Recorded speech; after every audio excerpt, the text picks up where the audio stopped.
الحمد للہ رب العالمین والعاقبۃ للمتقین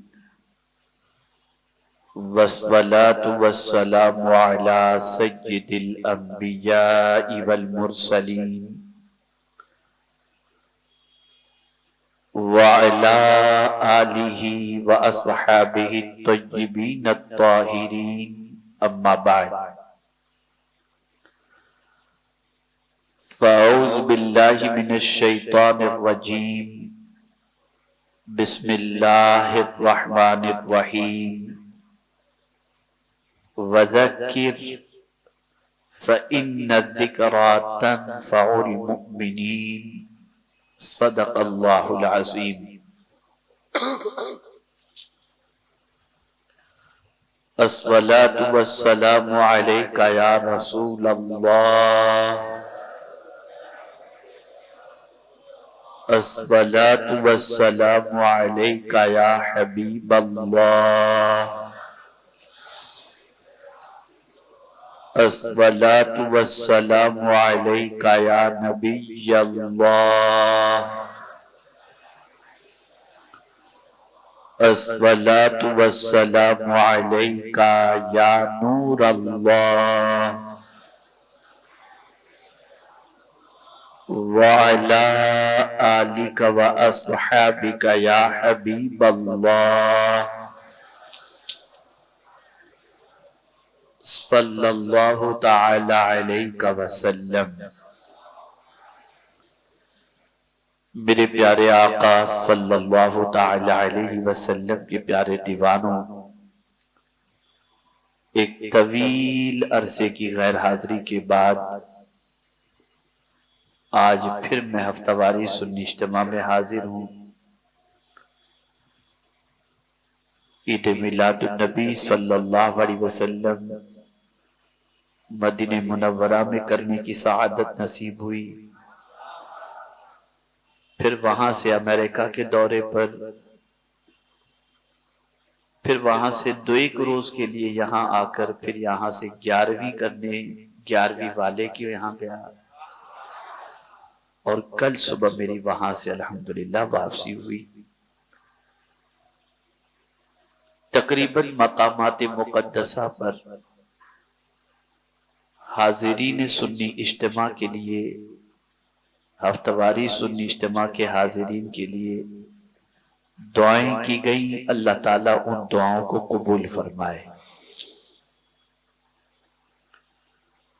اور میں ان سارے ساتھیوں کا مشکور ہوں جنہوں نے شب عید میلاد النبی صلی اللہ علیہ وسلم تک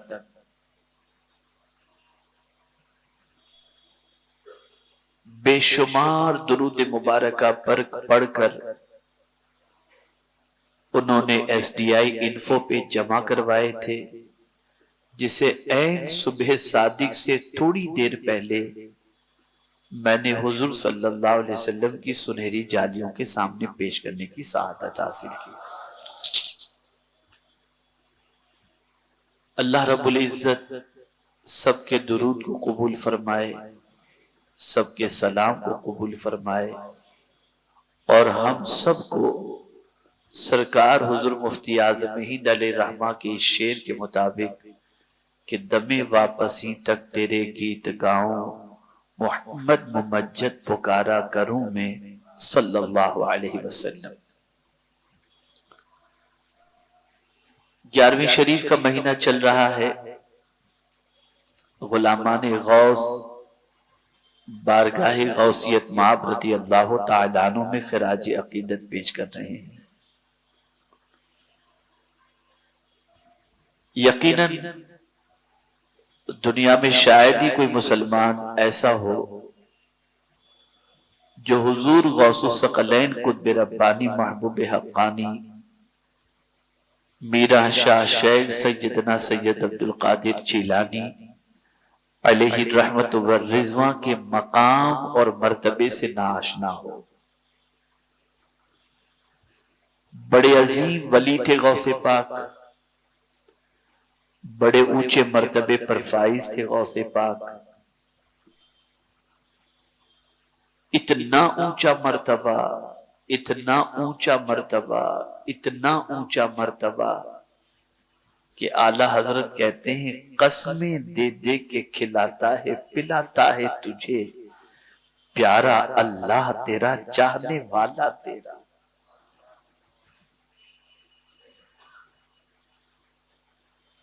ظاہر سی بات ہے کہ جس کا مقام اونچا ہو اس کی باتیں بھی اونچی ہوا کرتی ہیں۔ ہم لوگ اپنے مرتبے سے ناآشنا ہیں، ناواقف ہیں اور بڑے نہیں بن سکے، اس لیے ہماری باتیں بھی ہلکی ہو گئیں، ورنہ مسلمان جو صحیح معنوں میں مسلمان ہو اس کے لفظوں میں اتنی طاقت ہوتی ہے جو انسانوں کے دلوں کو چیرنے کی صلاحیت ہے۔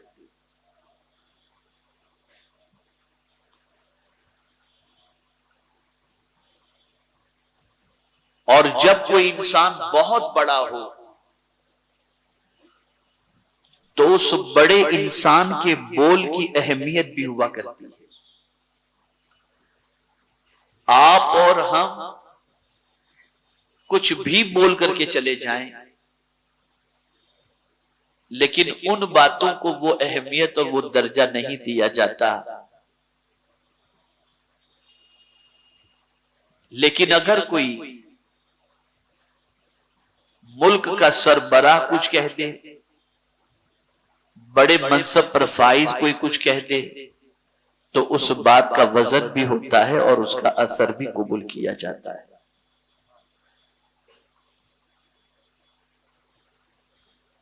سیدنا غوث الثقلین رضی اللہ المولا تبارک و تعالی عنہ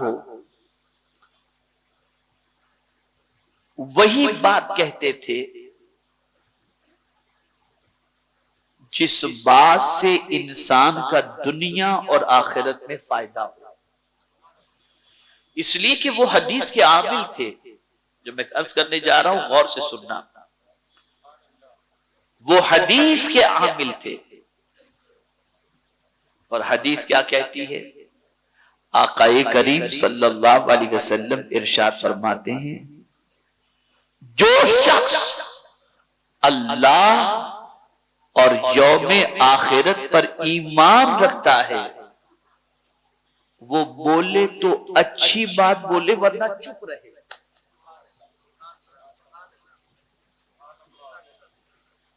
اللہ اور یوم آخرت پر جو ایمان رکھتا ہے وہ جب بولے تو اچھی بات بولے ورنہ چپ رہے۔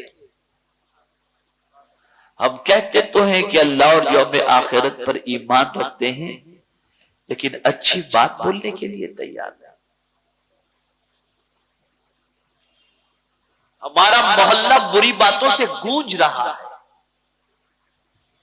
جہاں مسلمان دکاندار بنا گالی شروع ہو گئی۔ اچھی بات کے لیے لوگ ترس گئے، سننے کو نہیں ملتی۔ اور ہم ایمان رکھتے ہیں اللہ پر بھی اور یوم آخرت پر بھی۔ اللہ والے جب بھی کچھ بولتے تھے تو پہلے سوچتے تھے پھر بولتے تھے، اور ہم پہلے بولتے ہیں پھر سوچتے ہیں۔ اور اگر بات سمجھ میں نہ آتی ہو تو سمجھا دوں، مولانا مجھے طلاق دینے کا کوئی شوق نہیں تھا، غصے میں نے کہہ دیا۔ یہ کب کہتا ہے آدمی؟ ہوش میں آنے کے بعد۔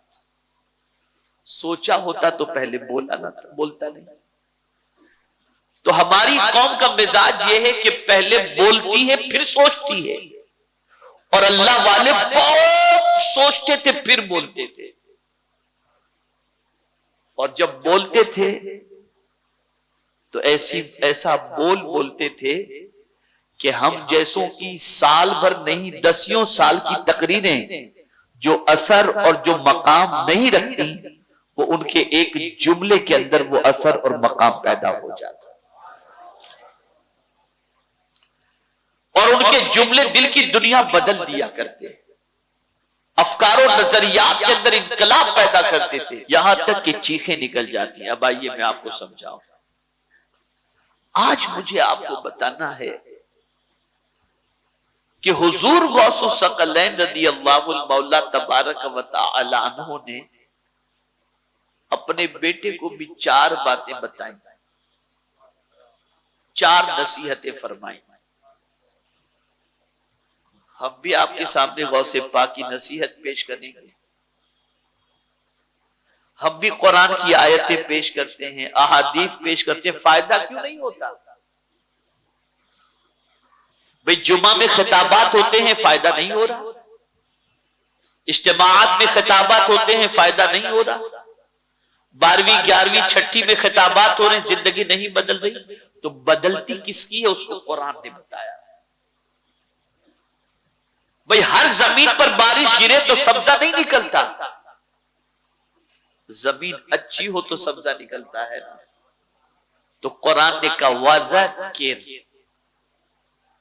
فَإِنَّ الذِّكْرَىٰ تَنفَعُ الْمُؤْمِنِينَ، اور نصیحت کرو کہ بے شک نصیحت ایمان والوں کو فائدہ عطا کرتی ہے۔ تو اگر نصیحت ہم قبول نہیں کرتے تو ہمارے ایمان میں کمزوری ہے، ورنہ جو ایمان والا ہوتا ہے وہ دیوار پر لکھی ہوئی نصیحت کو بھی قبول کر لیتا ہے۔ ہمارے ایمان کی کمزوری، اب یہ بھی ایک الگ ٹاپک ہے۔ ایمان کے مختلف درجے ہیں، ایمان کی شاخیں ہیں، پھر اس پر کبھی۔ تو سیدنا غوث الثقلین رضی اللہ المولا تبارک و تعالی عنہ نے اپنے بیٹے کو 4 نصیحتیں فرمائی۔ کتنی؟ بولیے، سنیے گا غور سے۔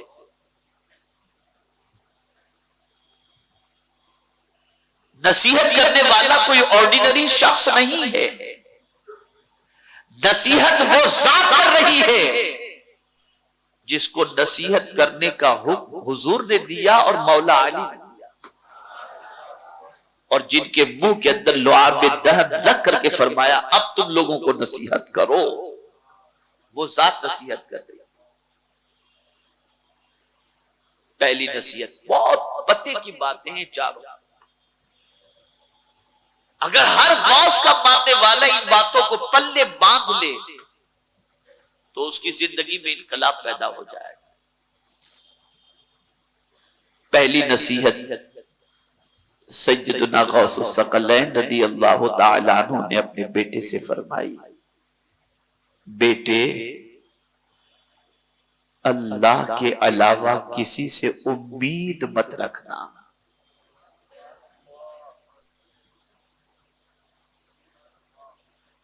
اللہ کے علاوہ کسی سے امید مت رکھنا۔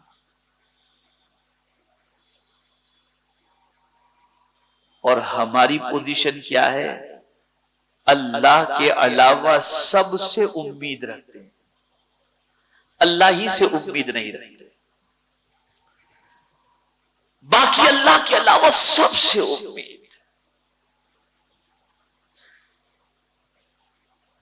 مثال کے طور پر میں آپ کو بتاؤں، آپ کے یہاں میرے یہاں شادی ہے،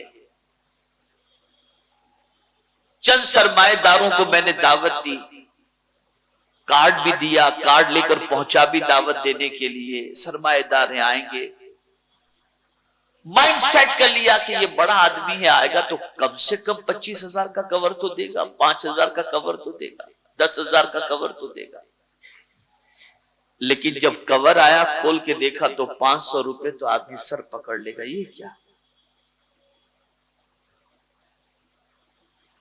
اور یہ دنیا میں رہنے والا ہر انسان جو بھی انسان سے امید رکھتا ہے اس کو اس تجربے سے گزرنا پڑا ہوگا۔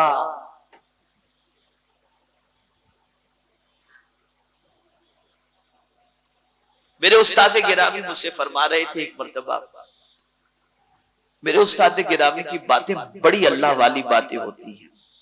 ایک دن مجھ سے فرما رہے تھے میرا بیٹا جو ہے 93% SSC میں لے کر کے آیا، تو لوگ مجھے مبارکبادیاں پیش کرنے کے لیے آئے اور مجھ سے انہوں نے کہا کہ حضرت بہت خوشی کی بات ہے، کچھ بھی کام ہو ہمیں بتائیے گا، کچھ بھی کام ہو ہمیں بتائیے گا۔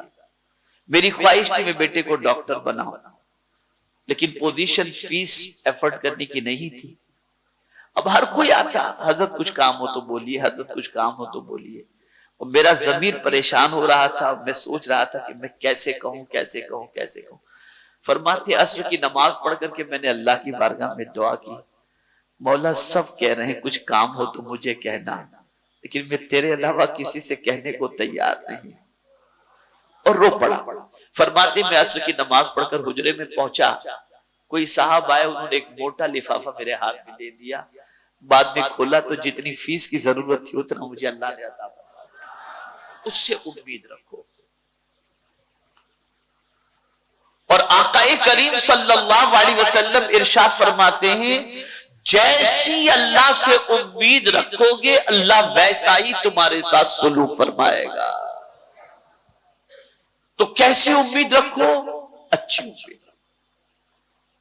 توجہ چاہوں گا، میں جو بات عرض کرنے جا رہا ہوں یہ نچوڑ آپ کو بتا رہا ہوں۔ کیسی امید رکھو؟ اچھی امید رکھو، اس لیے کہ اچھے سے اچھی امید ہی رکھی جا سکتی ہے۔ اور میرا مولا کسی ایک معاملے میں اچھا نہیں، وہ خیر مطلق ہے، سوائے اچھائی کے اور کچھ کرتا ہی نہیں۔ وہ اگر دے دے تو بھی اچھا ہے، اور نہ دے تو ہمارے لیے وہ اچھا ہوگا، تبھی وہ نہیں دے رہا، وہ ہمارے لیے اچھے کے علاوہ کچھ نہیں چاہتا، کچھ نہیں چاہتا، اس لیے کہ اس کا نام جہاں قہار ہے، جبار ہے، مالک ہے۔ دنیا میں مالک تو بہت ہے نا، فیکٹری کے مالک، دکانوں کے مالک، اس کے مالک، اس کے مالک، نوکروں کے مالک، سب مالک ہیں، لیکن ہر مالک جیسا ہی ہوتا ہے، کریم نہیں ہوتا۔ لیکن ہمارا مالک تو وہ ہے جو مالک بھی ہے اور کریم بھی ہے، جو مالک بھی ہے اور رحیم بھی ہے، جو مالک بھی ہے اور رحمان بھی ہے، اور اس سے زیادہ مہربانی کرنے والا کوئی ہے ہی نہیں۔ تو اللہ سے اچھی امید رکھو، اور جیسی امید رکھو گے اللہ ویسا تمہارے ساتھ سلوک فرمائے گا۔ یہ حدیث مبارکہ میں آقا کریم صلی اللہ علیہ وسلم کا ارشاد گرامی۔ تو سیدنا غوث الثقلین رضی اللہ المولا تبارک و تعالیٰ عنہ فرماتے ہیں کہ بیٹے اللہ کے علاوہ کسی سے امید نہ رکھنا۔ شارح فرماتے ہیں کہ یاد رکھو دنیا کے کسی انسان سے امید رکھو گے مایوسی ہو سکتی ہے، لیکن خدا سے امید رکھو گے کبھی مایوسی نہیں ہو، مایوسی نہیں، اس سے امید لگائے رکھو اور اچھی امید لگائے رکھو۔ تو سیدنا غوث پاک رضی اللہ تعالیٰ عنہ نے اپنے بیٹے کو نصیحت فرمائی اچھی امید اور اللہ سے امید لگائے رکھو، یہ پہلی نصیحت۔ دوسری نصیحت سیدنا غوث پاک رضی اللہ تعالیٰ عنہ نے اپنے بیٹے سے فرمائی بدعت سے پرہیز کرو، بدعت سے پرہیز کرو۔ اور میں سمجھتا ہوں کہ اس وقت ہمارے یہاں بدعت کا سیلاب آیا ہوا ہے۔ ابھی تھوڑی دیر پہلے میں اور حضور معین المشائخ جو ہے جوگیشوری کے ایک پروگرام میں ساتھ میں تھے، پروگرام سے پہلے بیٹھے تھے، گفتگو چل رہی تھی، تو انہوں نے کہا جلوس غوثیہ میں 10-20% ڈانس کرنے والے اور ناچنے والوں کو دیکھ کر لوگ جو ہے ہمیں تانا دیتے ہیں کہ یہ آپ کی قوم کر رہی ہے، یہ بدعت ہے، اس کے نام کے اوپر محلوں میں شور شرابے، یہ سب بدعت ہے۔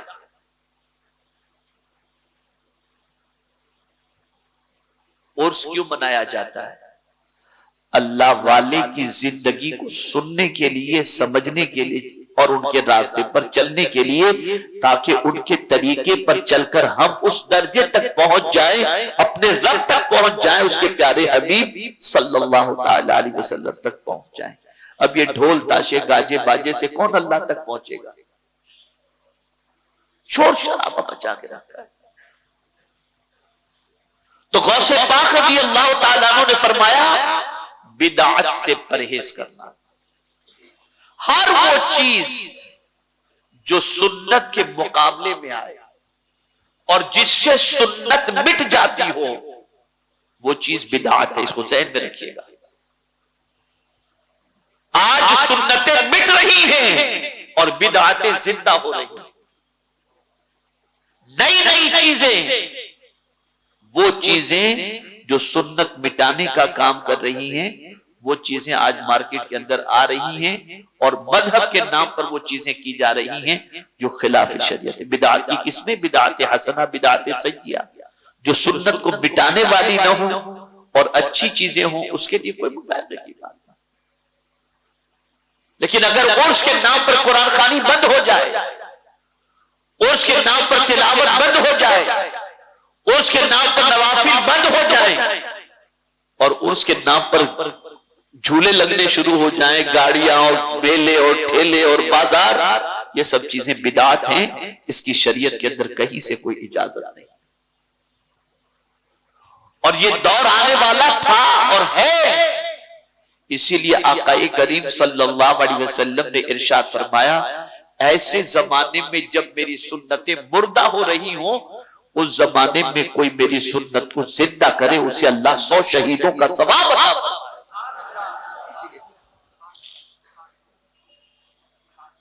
تو غوث پاک رضی اللہ تعالیٰ عنہ نے فرمایا بدعت سے پرہیز کرنا، جاہلوں کے طریقے پر مت چلو، علماء اور اولیاء کے طریقے پر چلو، مشائخ کے طریقے پر چلو، انبیاء کے طریقے پر چلو۔ آج کیا عرس حافظ ملت نہیں منایا جاتا؟ کیا عرس اعلیٰ حضرت نہیں منایا جاتا؟ کیا عرس حضور مفتی اعظم ہند نہیں منایا جاتا؟ ارے اسی ممبئی کی سرزمین پر عرس اشرف العلماء بھی منایا جاتا ہے، عرس سید العلماء بھی منایا جاتا ہے، عرس احسن العلماء بھی منایا جاتا ہے۔ کون سا ڈھول تاشا ہوتا ہے؟ قرآن خوانی ہوتی ہے، شجرہ خوانی ہوتی ہے، اللہ اور اس کے رسول کی باتیں ہوتی۔ کیا یہ عرس نہیں ہے؟ عرس وہی ہے جو تم ڈھول تاشے مناتے ہو اور بجاتے ہو۔ تو غوث پاک رضی اللہ تعالیٰ عنہ نے اپنے بیٹے سے ارشاد فرمایا بدعت سے پرہیز کرنا۔ اللہ کے ولیوں کی بارگاہ میں جاؤ، طریقہ عطا فرمایا گیا، یاد رکھے گا۔ اولیاء کی بارگاہ میں جانے کا طریقہ بتایا گیا، فرمایا گیا جب کسی ولی کی بارگاہ میں حاضری کے لیے جاؤ تو پہلے کچھ صدقہ کر کے جاؤ، اور اگر وہاں کوئی مسکین نہ ہو، کوئی غریب نہیں کہ تم اسے کھانا کھلا کر کے جاؤ، تو پھر جا کر کے وہاں اگر آستانے کے قریب مسجد ہو تو 2 رکعت نماز پڑھو، اور اس کے بعد وہ 2 رکعت نفل پڑھ کر پھر اللہ کے ولی کی بارگاہ میں حاضر ہو، اور پھر ان کے وسیلے سے اللہ کی بارگاہ میں دعا کرو، اللہ تمہاری دعاؤں کو قبول فرما لے گا۔ یہ آداب۔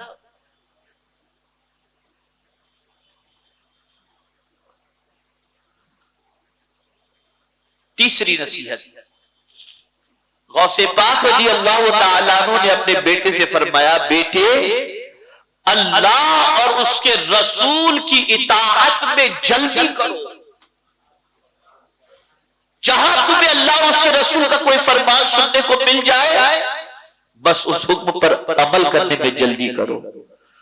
اور آج گناہ کرنے میں انسان جلدی کرتا ہے، اور اللہ اور اس کے رسول جل جلالہ و صلی اللہ علیہ وسلم کی اطاعت میں انسان ٹال مٹول کرتا ہے، ڈیلے کرتا ہے، تاخیر کرتا ہے۔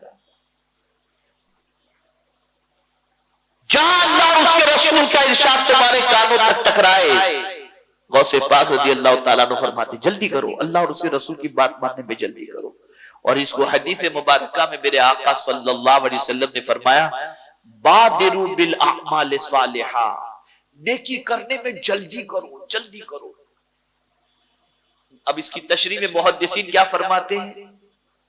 فرماتے ہیں کہ دل جو ہے نا ایک حال پہ کبھی نہیں رہتا، اس کی حالت بدلتی رہتی ہے.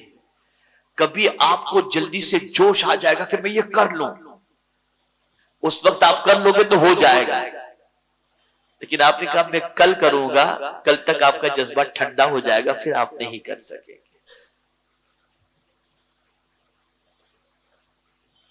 اس لیے غوث پاک رضی اللہ المولا تبارک و تعالیٰ نے اپنے بیٹے سے فرمایا اللہ اور اس کے رسول کی اطاعت میں جلدی کرو. سنو فوراً عمل کے لیے تیار ہو جاؤ.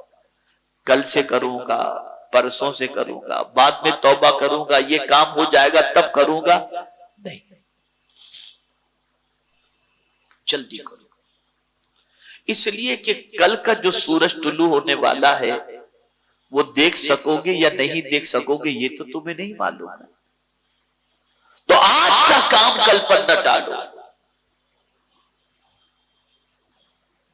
تو اللہ اور اس کے رسول جل جلالہ وصلی اللہ علیہ وسلم کی اطاعت میں، فرما برداری میں جلدی کرو. یہ تیسری نصیحت سیدنا غوث پاک رضی اللہ تعالیٰ عنہ نے اپنے بیٹے کو فرمائی. اور چوتھی نصیحت یہ بہت پتے کی نصیحت ہے، اور اس نصیحت کو پلے باندھ لو.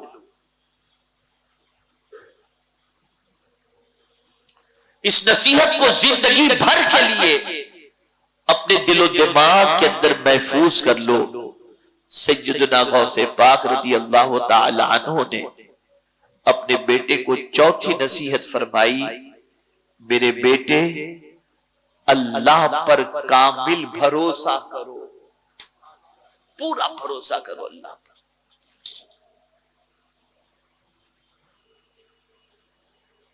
توکل کسے کہتے ہیں؟ ٹیک کے معنی میں ہوتا ہے، سہارے کے معنی میں ہوتا ہے.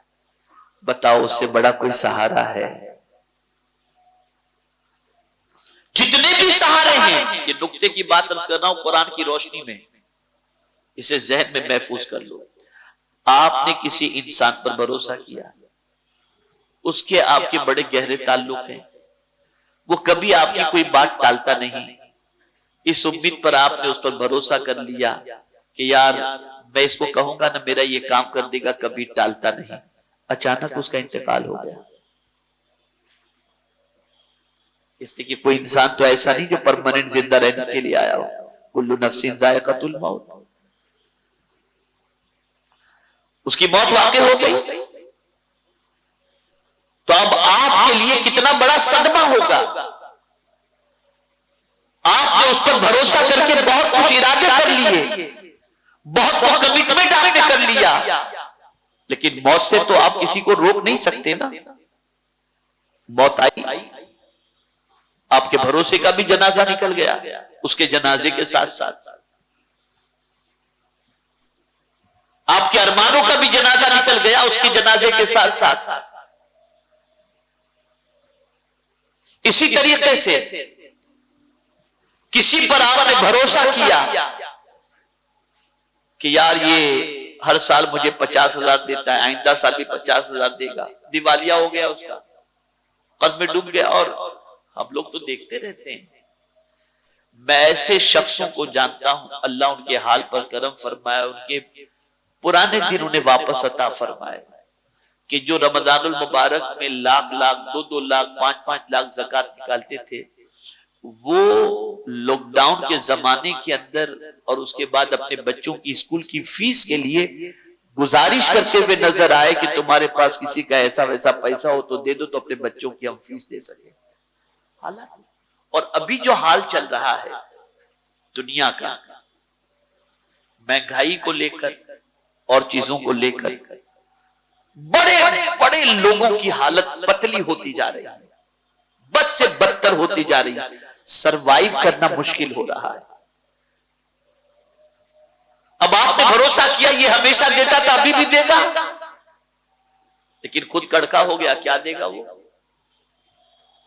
تو اب ہم قرآن کی روشنی میں سمجھنے کی کوشش کرتے ہیں کہ غوث پاک نے یہ جو فرمایا کہ بیٹے اللہ پر کامل بھروسہ رکھو اور بھروسہ کرو، تو اس رب کی ذات کیسی ہے، اس کے پاس کیا کیا ہے کہ اس پر کامل بھروسہ کریں۔ تو اب سنو، میرا رب فرماتا ہے وَإِن مِّن شَيْءٍ إِلَّا عِندَنَا خَزَائِنُ، اللہ فرماتا ہے ہر چیز کا خزانہ میرے پاس۔ یہ نہیں کہ دولت کا، اناج کا، پانی کا، اس کا نہیں، ہر چیز کا خزانہ۔ قرآن اللہ اپنے بندوں کی فطرت کو جانتا ہے کہ بندہ سوچے گا کہ یہ مانگو، وہ مانگو، وہ مانگو، کتنا مانگو، کیا مانگو، تو نہیں، تم جو بھی چاہتے ہو میرے پاس مختصر نہیں ہے، سب کے خزانے میرے پاس۔ وَإِن مِّن شَيْءٍ إِلَّا عِندَنَا خَزَائِنُ، وہی کہتا ہے مالک الملک تؤتی الملک من تشاء، وہ دینے پہ آئے تو ملک کے ملک عطا فرما دے، لینے پہ آئے تو ملک کے ملک واپس لے لے، دینے پہ آئے تو عزت عطا فرما دے اور دینے پہ آئے تو ذلت عطا فرما دے۔ لیکن پھر اس جملے پر جو میں نے ابتدا میں کہا تھا امید کے حوالے سے، قربان جائیے اس کی تصدیق اس جملے سے ہو رہی، بیدک الخیر، اس کے دستے قدرت میں بھلائی ہی بھلائی ہے، اور وہ ہر چیز پر قادر ہے، وہ اپنے بندے کو بھلائی سے نوازتا ہی رہتا ہے۔ بیدک الخیر، اس کے دستے قدرت میں بھلائی بھلائی۔ اب جو توکل کے حوالے سے میں نے بات کی نا کہ آپ نے بھروسہ کیا، وہ مر گیا، تو اس کے مرنے کے ساتھ آپ کے بھروسے کا بھی جنازہ نکل گیا، تو کیا کوئی ایسی ذات بھی ہے جس پر بھروسہ کیا جائے وہ کبھی مرنے والی نہ ہو؟ تو قرآن نے کہا وَتَوَكَّلْ عَلَى الْحَيِّ الَّذِي لَا يَمُوتُ، اس پر بھروسہ کرو جو ہمیشہ زندہ رہنے والا ہے، کبھی مرنے والا نہیں، اور وہ ذات میرے رب کی ذات ہے، میرے رب کی ذات ہے۔ ہم مرنے والوں پر تو بھروسہ کرتے ہیں، ہمیشہ زندہ رہنے والے رب پر بھروسہ نہیں۔ اگر مگر کی گتھیوں کے اندر اپنا وقت گزارتے چلے جاتے ہیں، اس پر بھروسہ کرو، اور اگر کوئی اس پر بھروسہ کر لے تو قربان جائیے۔ قرآن کہتا ہے وَمَن يَتَوَكَّلْ عَلَى اللَّهِ فَهُوَ حَسْبُهُ، جو اللہ پر بھروسہ کر لے اللہ اس کے لیے کافی ہے، اللہ اس کے لیے کافی۔ تو سیدنا غوث الثقلین رضی اللہ تعالیٰ عنہ نے یہ 4 نصیحتیں اپنے بیٹے کو فرمائیں۔ تو میرے پیارے آقا صلی اللہ تعالی علیہ وسلم کے پیارے دیوانوں، ہم سب بھی اپنے آپ کو قادری کہتے ہیں، غوث پاک کا ماننے والا کہتے ہیں، تو بظاہر تو یہ نصیحتیں غوث پاک نے اپنے بیٹے کو کی ہیں، لیکن حقیقت میں ہر ماننے والوں کے لیے غوث پاک کی یہ 4 نصیحتیں ہیں۔ اللہ سے سچی امید رکھو، اچھی امید رکھو، بدعات سے پرہیز کرو۔ الحمدللہ سنی دعوت اسلامی کے وجود میں آنے کے بعد سے کئی بدعاتیں ختم ہوئی، جیسے ہماری قوم کے اندر 10 بیویوں کی کہانی، لکڑہارے کی کہانی، یہ سب چلا کرتا تھا۔ اب الحمدللہ قرآن خوانی ہوتی ہے، سورہ یاسین کی تلاوت ہوتی ہے، ساری چیزیں۔ اب نئی جنریشن کے اندر وہ معلوم ہی نہیں کہ کیا لکڑہارے کی کہانی ہے اور کیا 10 بیویوں کی کہانی، یہ سب ختم ہو۔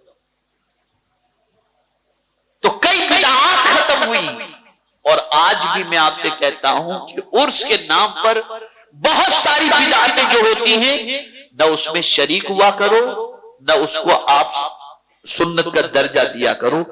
جس بزرگ کا عرس آئے سب سے پہلے یاسین شریف، قرآن شریف، ان کے نام پر غریبوں کو کھانا کھلانا، ان کے آستانے پر حاضر ہونا، ان کی بارگاہ میں یہاں پر جلوس غوثیہ میں حاضر ہونے کی خوب تمنا رکھتا تھا کہ میں کروں، لیکن ایک چیز مجھے یاد ہے کہ جو کسی ولی یا نبی کے وصال کا وقت ہوتا ہے نا، وہ اتنا اہم وقت ہوتا ہے کہ اس وقت ان کی دریائے سخاوت جو ہے وہ جوش میں ہوتی، کیونکہ ادھر روح نکلتی، ادھر مولا کا دیدار نصیب ہوتا ہے، اور اس وقت وہ لٹاتے رہتے ہیں، دریائے کرم جوش میں ہوتا ہے۔ اسی لیے غریب نواز کی بارگاہ میں عرس میں آنے والے صرف عوام نہیں ہوتی، عوام صرف نہیں پہنچتی، بلکہ وقت کے بڑے بڑے اولیاء عرس کے اندر پہنچتے ہیں۔ خود حضور مفتی اعظم ہند علیہ الرحمہ بھی عرس میں پہنچا کرتے تھے اس ازدحام کے باوجود، اس لیے کہ وہ وقت جو ہے نا اس میں بہت کچھ بٹتا رہتا ہے۔ تو یہ غوث پاک کا کرم کہ انہوں نے حاضری کی سعادت عطا فرمائی اور میں پہنچ گیا وہاں پر۔ اسی لیے 12 ربیع النور کو بھی میں نے یہاں کے سارے وہ کر کے میں نے کوشش کی کہ پہنچ جاؤ، سرکار کا کچھ کرم ہو جائے۔ تو خیر، عرض کرنے کا منشا یہ کہ اللہ والوں کی بارگاہ میں حاضر ہوا کرو، ان کے توسل سے مانگا کرو، ان کی بارگاہ سے انعام و اکرام کی بارشیں ہوتی ہیں، ان کی بارگاہ سے فیض ملا کرتا ہے، ان کی بارگاہ سے اللہ عز و جل وہ کچھ عطا کرتا ہے جو کہیں اور نہیں ملا کرتا۔ ان کی ایک نظر پڑ جائے تو انسان کی دنیا آخرت دونوں سنور جایا کرتی ہے۔ تو آپ ضرور اللہ والوں کی بارگاہ میں حاضر ہوا کریں، لیکن غیر اسلامی ساری رسموں سے اپنے آپ کو دور رکھیں، اسلامی طور طریقے پر عمل کرنے کی کوشش کریں۔